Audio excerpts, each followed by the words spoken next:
Struggling widow helped a stranger in the tornado. Later realized the cowboy owned half the county. Dustwater County, Kansas Territory. Spring, 1884. The sky had turned green. That was the only warning Dustwater got before the winds came, howling like a devil unchained across the prairie. The town bell clanged wildly as shopkeepers shuttered windows, mothers gathered children, and ranchers rushed to secure their livestock. Dustwater had seen storms before, but not like this. Not the kind that split trees like matchsticks and peeled roofs off barns as if they were paper. Maybelline Crane tightened the scarf around her chin as the first wave of dust hit her face. She was halfway through locking the gate to the west paddock when she saw the funnel forming in the sky, a black, twisting column spinning from the heavens, heading straight for her land. She turned back toward the barn. "Come on, Daisy," she cried, yanking on the rope tied to her mare. The horse reared, terrified, but Maybelline held firm, dragging the animal toward the half-collapsed stable. Wind tore at her skirts, pulled her hair loose from its braid. She was almost there when she saw him. Lying face down near the broken fence line was a man, tall, broad-shouldered, unmoving.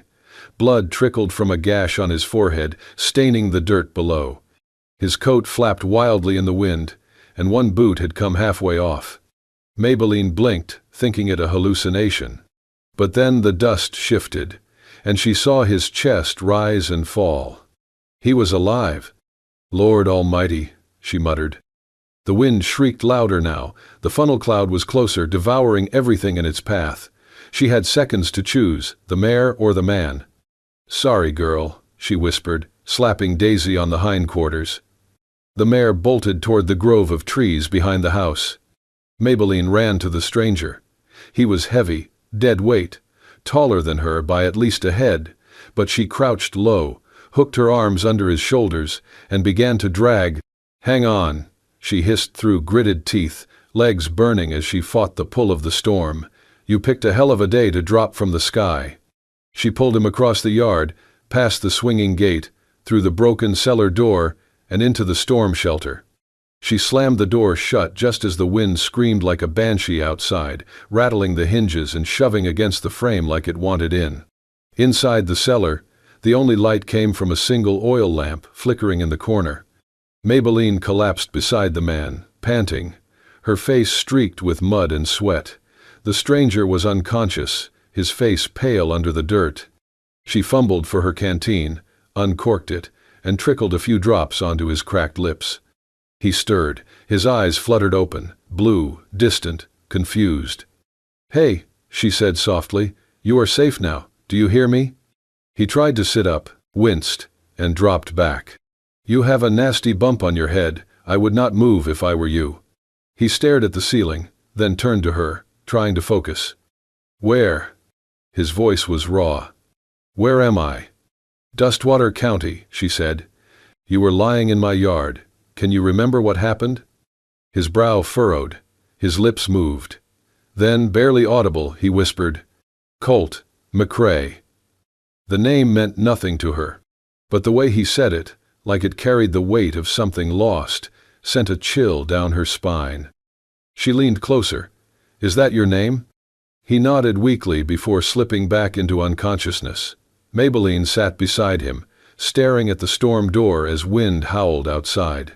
"Colt McCrae," she whispered to the dark. "Well, mister, you better live long enough to tell me who the hell you are." Dustwater County, days after the storm. The road to town was gone. The tornado had ripped a scar through the land, tearing up fences, uprooting trees, and leaving the only bridge to Dustwater half submerged in floodwater. For the time being, Maybelline Crane and the man she had dragged from death were on their own. He woke on the second morning, still disoriented, still pale, but breathing easier.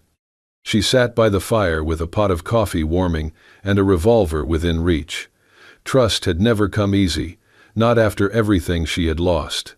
His eyes opened slowly. He stared at the low-beamed ceiling, blinking at the unfamiliar space. She stood and approached with careful steps. "You are awake," she said, setting the mug aside. "You had a fever yesterday, but it broke." He turned to her, confused. Where am I? My place, she answered plainly. Just outside Dustwater. He tried to sit up, grimaced, and leaned back again. What happened? I found you in my yard during the storm, head bleeding, half dead. Do you remember anything? His brow creased. He closed his eyes, searching his thoughts. Nothing clear, he said. Just wind, a horse, then nothing. Do you remember your name? A pause, then, Colt McRae. Maybelline studied him. Same name he had whispered in the storm shelter. Well, Colt, she said, I suppose we are neighbors now. He tried to smile, but it came out weary. You hungry? He nodded, and she ladled soup into a chipped bowl. Over the next few days, Colt regained strength. His wounds healed quickly, but the gaps in his memory remained, large blank spaces he could not explain. He asked little, spoke less, but he worked. As soon as he could walk without stumbling, he began helping around the ranch. He repaired the broken gate, chopped wood, patched the holes in the barn roof. He was quiet but capable, his hands steady, his gaze alert. There was something deliberate in how he moved, like a man used to control, but no longer certain of where he stood. Maybelline watched him. Not with suspicion, not entirely, but with the wary curiosity of someone who had learned long ago not to mistake manners for safety. Still, she could not deny what she saw. The man had dignity. He never complained, never boasted. When he spoke, it was with careful thought. He asked about her land, her animals, how she had survived the storm. And when she told him briefly, without drama, that she was a widow, he simply nodded, offering no pity. One afternoon, while repairing a fence, Maybelline handed him a piece of cedar plank to mark for measurement. You want me to sign it so I know it's mine? He joked. She smirked. You remember how to write? Guess we will see. He knelt, took the pencil she offered, and scrawled something across the wood. She leaned over to look, and froze. It was not just handwriting. It was a signature, sharp, flowing, unmistakable. The same signature she had seen stamped on the sacks of grain delivered from McRae Ranch, the same name etched into fence posts across half the county. She had hated that name once, associated it with power, with land that her husband could never afford to rent. McRae. Her throat tightened. Something wrong? Colt asked, noticing her change. She straightened quickly. No, just. You write real fancy for a man who cannot remember his own past. He raised an eyebrow but said nothing. She turned away, heart racing. Who was this man she had brought into her home, and why did his hand remember something his mind had forgotten? That night, she stared at the name carved into the plank, the firelight casting it in gold and shadow. Colt McRae. She did not know yet whether he was friend or danger. But one thing was certain now. He was not just some ranch hand lost in a storm. The memories came in fragments. A flash of hooves pounding against dry earth, the smell of smoke, the scream of a horse, then a gunshot, sharp, sudden, and nothing.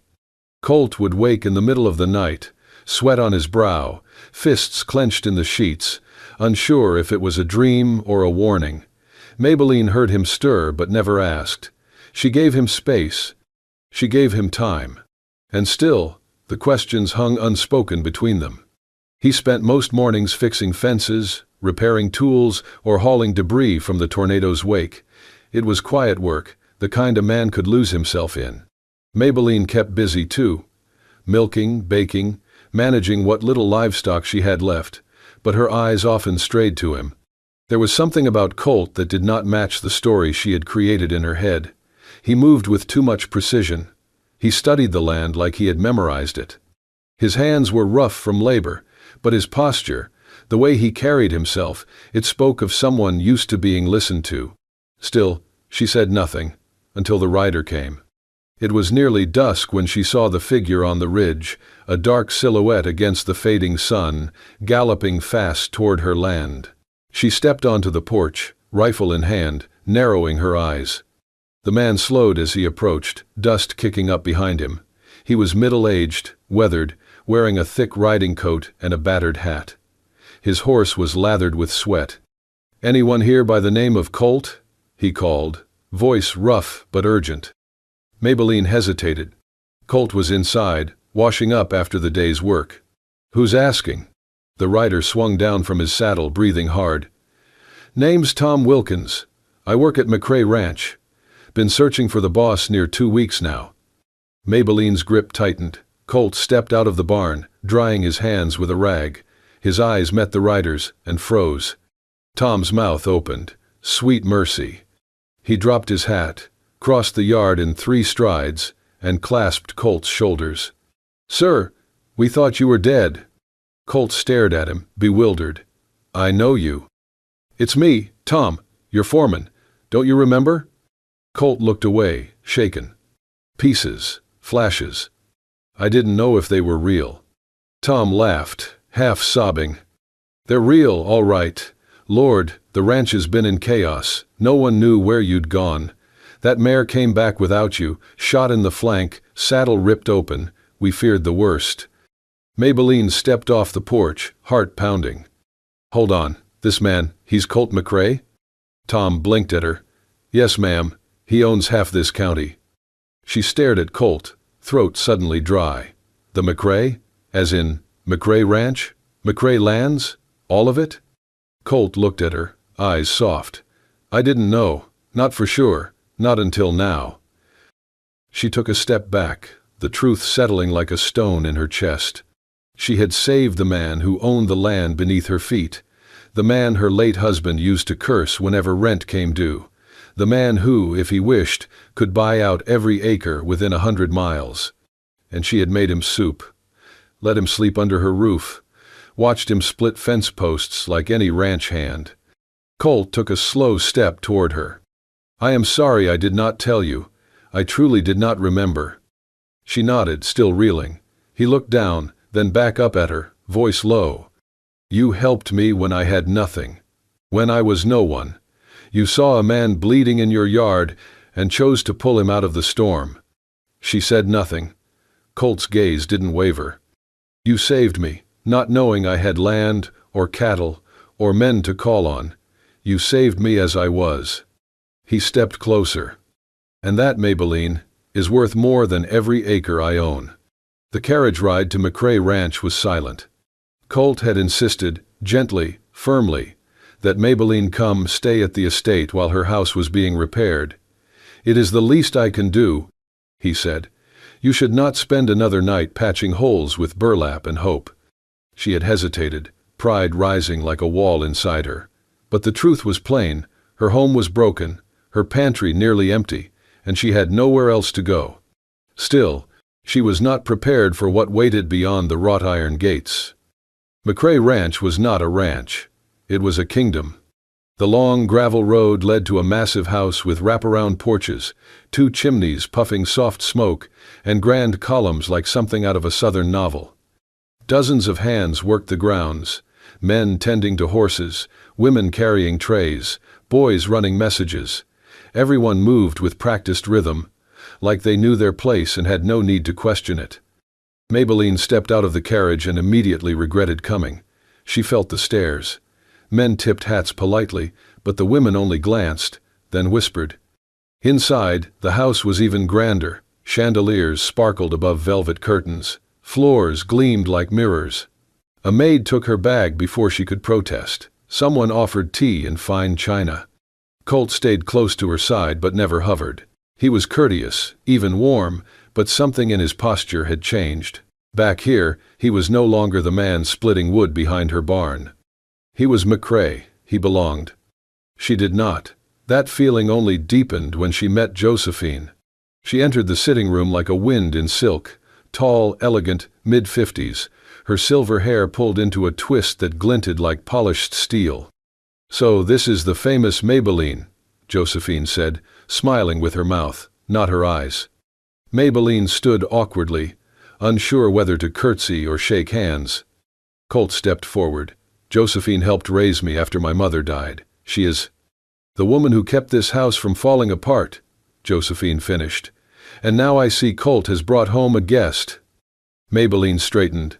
"I am only here until repairs are done on my place." "Of course," Josephine purred. "And what a kind thing it is to host those in need."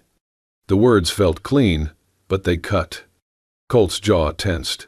"She saved my life, Josephine. She is not a guest, she is family." Maybelline blinked at him. Josephine only smiled again, then sipped her tea without blinking. That night, Colt hosted a small dinner, just a few local landowners and their wives, all dripping in lace and polish. Maybelline was given a borrowed dress, a pale blue gown too soft for her calloused hands. She sat beside Colt, quiet as the table clinked and laughed. They talked of cattle prices, of weather patterns, of investments. No one asked her anything. Until one woman, young and sharp-eyed, leaned across the table with a coy grin. "So, Miss Crane, what is it that you do, other than rescuing unconscious millionaires in storms?" The table chuckled. Maybelline smiled tightly. "I run a farm, milk my own cow, grow what I can, and clean what no one else will." The woman tilted her head. "How quaint." Then, like venom dressed in velvet, she added, "Some folks are born to lead, others to scrub." The words landed like a slap. Colt's fork stopped mid-air.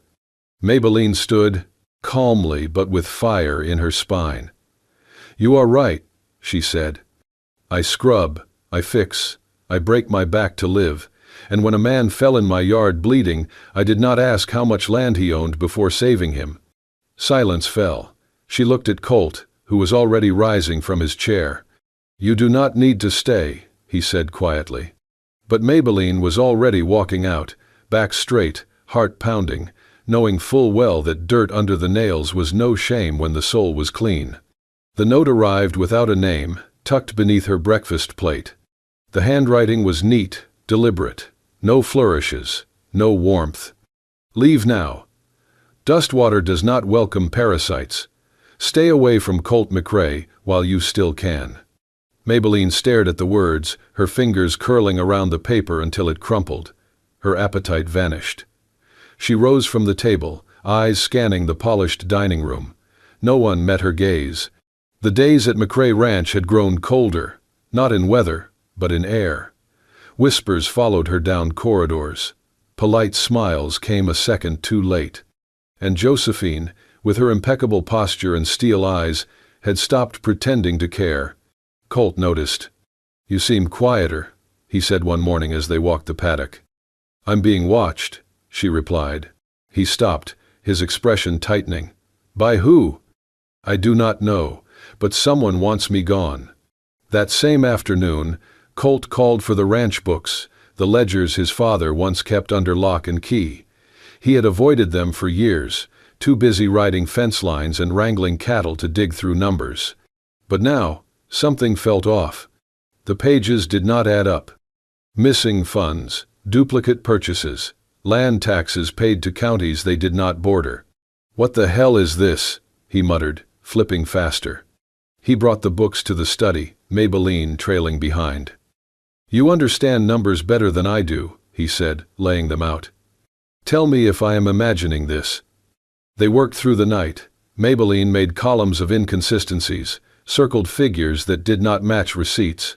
What emerged was a pattern, subtle, spread out over years, but consistent. Someone was bleeding the estate from the inside. At the center of it all was one name, Emmett Kessler. He had been foreman for over a decade, promoted after Colt's father passed, the kind of man who smiled wide and bowed to power, always present, but never questioned. His initials were on every document that did not match. By dawn, Colt's face was grim. "We need proof," he said. Proof came sooner than expected. 3 days later, Josephine invited Maybelline to tea. The gesture was unexpected, unsettling, like a fox setting the table for a hen. Still, Maybelline went. She wore no jewelry, no silk, just her best cotton dress and a quiet wariness. The parlor was sunlit, the tea already steeped. Josephine poured with grace, never looking her in the eye. "You must be tired," she said. "Living under a roof not yours, having every eye upon you." Maybelline sipped carefully. "I am used to that. Life does not always offer comfort. Josephine's smile thinned. Perhaps not, but it offers place. Some women know theirs. Maybelline set her cup down. I am not here to climb ladders or chase titles. I saved a man's life, that is all. Josephine stirred her tea. Some would say, too much has already been saved. The words were still hanging when Maybelline's stomach lurched. A heat crept up her neck. Her hands began to tremble. The room tilted, not sharply, but enough to make her blink hard. She reached for the table, knocked over the saucer. Josephine did not move. The door burst open. Colt rushed in, eyes darting to Maybelline, then the untouched cup in Josephine's hand. What happened? Maybelline tried to speak but only managed a breathless whisper. He crossed the room in 3 steps, caught her before she collapsed, then turned to the servant frozen in the doorway. Get the doctor, he barked. Then, lifting the teacup, voice shaking with fury. Who touched her tea? Josephine rose slowly, elegant as ever. You invited danger into our home, Colt. Do not be surprised when danger answers. He glared at her. If she dies, you are coming with me to the gallows. Maybelline's head slumped against his shoulder. His heart pounded like a war drum. No more doubt. Someone wanted her gone, not with whispers, but with poison. The days after the poisoning passed in a blur of whispered apologies, guarded glances, and long silences. Colt kept Maybelline close, refusing to leave her side until her color returned, until the tremble in her hands had faded and her voice grew steady again. He brought her broth with his own hands, sat with her while she slept. When she stirred in the night, his voice was always there, low, grounding, as if to remind her she was not alone. You should have sent me away, she told him once, curled beneath a wool blanket by the hearth. He shook his head. I would have torn this house down brick by brick before letting you walk out of it. As her strength returned, so did her spirit. And with it, something neither of them had spoken of, but both felt in the quiet spaces between. They rode out one morning, just the 2 of them, into the open land beyond McRae Ranch. The air was clean, the earth still scarred from the storm but slowly healing. Colt's horse led with easy confidence. Maybelline's followed close behind. They stopped at a ridge overlooking the valley, where the wind was brisk and the sky stretched endless above. A fire crackled between them, built of broken twigs and dried sage. They sat on opposite logs, knees drawn close, boots muddy from the ride. Maybelline held her cup of coffee with both hands. I buried him out back, she said, voice even. Next to the peach tree we planted our first summer. Colt looked at her. My husband, she added. He was stubborn, thought he could fix the harvester himself. It crushed his leg. He died 2 days later from the fever. I am sorry. She nodded. So was I. For a long time. He waited. I stayed because I did not want to run. I told myself I would keep the land going, for him. But sometimes I wonder if I stayed because it was the only thing that did not leave me. Colt tossed a twig into the fire. Everyone stays for something. She turned to him. And you? Why do you stay here? In that big house, surrounded by people who want your name but not your heart? He stared into the flames. The wind tugged at his coat. My father was a tyrant, he said finally. Never raised his voice, never raised his hand. But he raised expectations so high, I stopped being a son and became an heir. Maybelline's breath caught. I learned to ride before I could read. I was managing men twice my age at 16. I could quote cattle prices faster than I could name a single friend. He shaped me into something useful, not loved, just useful. Maybelline moved closer to the fire, her knees nearly touching his. Maybe we both forgot what it feels like, she said softly. To be chosen, not because of duty or habit or debt, but because someone sees you and stays. Colt looked at her then, really looked. The flames danced in her eyes, casting gold across her face, the wind lifting strands of her hair in wild rhythm. He leaned forward, voice quiet as breath. You did not just save my life, Maybelline, he said. You saved the part of me I thought had burned out long ago. She stared at him, her heart suddenly louder than the wind. The part of me that still believes in more than land, more than legacy. The part that aches to feel something true. He reached across the space between them, took her hand gently in his. She did not pull away. The storm had quieted, but the danger had not passed. Rumors began to churn across Dustwater like dust in a dry wind. Whispers that Colt McCrae had gone soft, that his mind had cracked after the tornado, that his judgment could no longer be trusted. Some said he had nearly died and come back different. Others claimed the stranger in his house, the widow, had sunk her claws deep into the family fortune. At the center of it all was Emmett Kessler.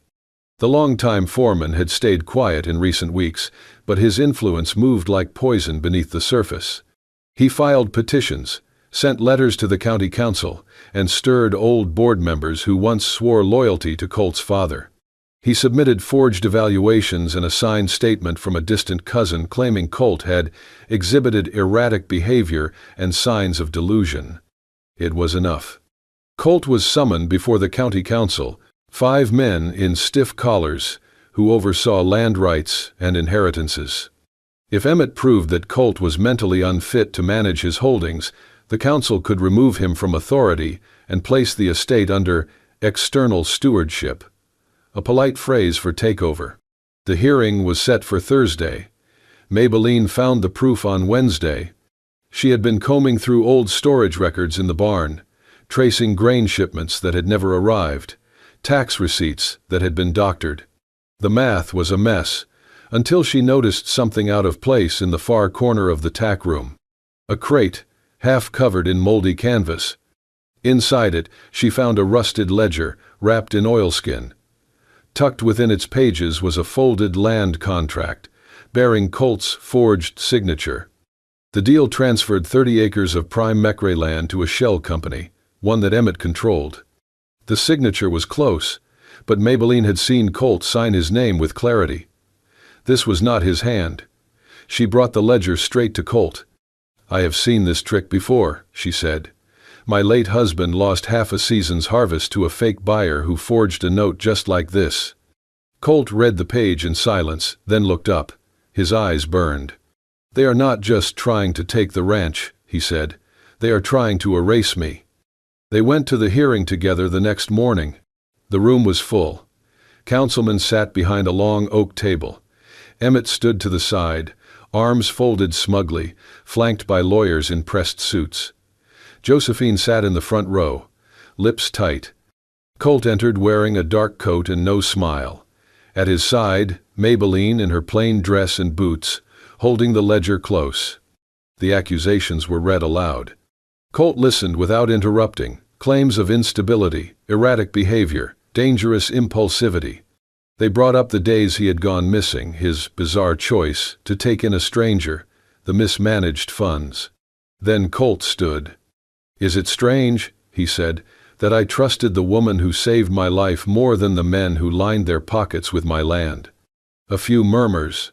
He gestured to Maybelline, who stepped forward, placed the forged deed on the table. "This document was hidden in a barn stall.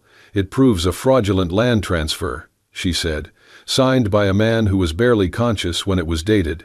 The beneficiary? A company managed by Emmett Kessler." The council examined the pages. One leaned back, frowning deeply. Emmett paled.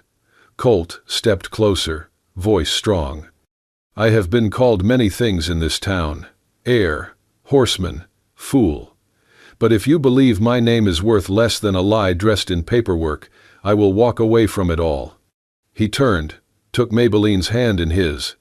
"But if there is still honor in this county, then know this. The woman beside me has more integrity in her calloused hands than any man who has ever sat at this table." Silence hung. Then, slowly, one councilman nodded. Another followed. The vote was cast. Colt McCrae would remain the rightful owner of McCrae Ranch. Emmett was escorted out in silence, his smirk gone. Josephine said nothing, just stood, gathered her gloves, and left the hall. Maybelline squeezed Colt's hand. They had not just defended land, they had reclaimed truth. The gavel fell, and with it, so did the last shadow of the storm. Emmett was arrested 2 days later, the ledgers, forged deeds, and Maybelline's testimony leaving no room for doubt. He left McRae Ranch in shackles, eyes hollow, reputation in ruins. Josephine, for her part, vanished quietly. She did not argue or fight. She simply packed her trunks, withdrew her name from the Board of Trustees, and left behind a legacy of whispers and wine glasses. With the estate now secure, Colt made his first decision as master of the land. He began to give it away. Not all, not foolishly, but to the tenant farmers who had worked his father's soil for decades without ever calling it their own. He signed deeds with steady hands, granting parcels to families who had never hoped to own more than their breath. "The land belongs to those who love it," he told Maybelline one evening, watching the sunset spill over the fields like firelight. She smiled, hand resting gently over her belly. "It's what your father would never have done." He nodded. "That's why it matters now." The mansion still stood, tall and cold behind its iron gates, but Maybelline never stepped foot in it again. Not after the trial, not after the poison, not after the truth had aired in every golden hallway. Instead, she chose the ridge, the same hill where she had once built a fire with Colt, where he had first said words that made her heart unfold like spring. They built a house there, small, modest, facing the valley, facing the storm. Colt cussed as he pounded fence posts into stubborn earth, sweat clinging to his brow. Maybelline planted lavender by the porch, her fingers pressing gently into soil already blooming with second chances. The house rose slowly, so did laughter. Each evening, they sat on the porch steps with mugs of coffee or hands resting together in silence. No silk, no servants, just wood, wind, and the kind of love that took root deep. One afternoon, Maybelline paused in her work, wiping dirt from her hands, and called to him. "Colt." He looked up, hammer still in hand. "We might need to add a second room." He tilted his head. "Why's that?" She placed a hand on her stomach, not quite showing but almost. "We're going to need more space for the three of us." For a moment, he said nothing. Then he dropped the hammer and crossed the yard in 5 strides, arms wrapping tight around her, forehead pressed to hers, his voice rough with something deeper than joy. "3 hearts under one roof," he whispered. "I'll build 1,000 rooms if that's what it takes. And God." That night, wind moved gently through the grass. Maybelline lit the lamp in their new window. Colt watched her from the fence line, the scent of lavender and pine drifting through the dusk. And the house stood, not grand, not gilded, but alive. A home, made from storm and kindness, built by choice, held together not by bloodlines or legacies, but by love that had weathered every wind and chose, again and again, to stay. And that is the story of how a storm brought down walls and built a home instead. From a lonely widow's porch to the heart of the most powerful ranch in Dustwater, Maybelline and Colt chose each other, not for names, or land, or legacy, but for love that held fast through betrayal, bullets, and bitter winds. Because out here in the Wild West, survival is just the beginning. If this story stirred something in your heart, hit that hype button, drop us a comment, and subscribe to Wild West Love Stories for more tales of courage, connection, and the kind of love that outlasts even the fiercest storm.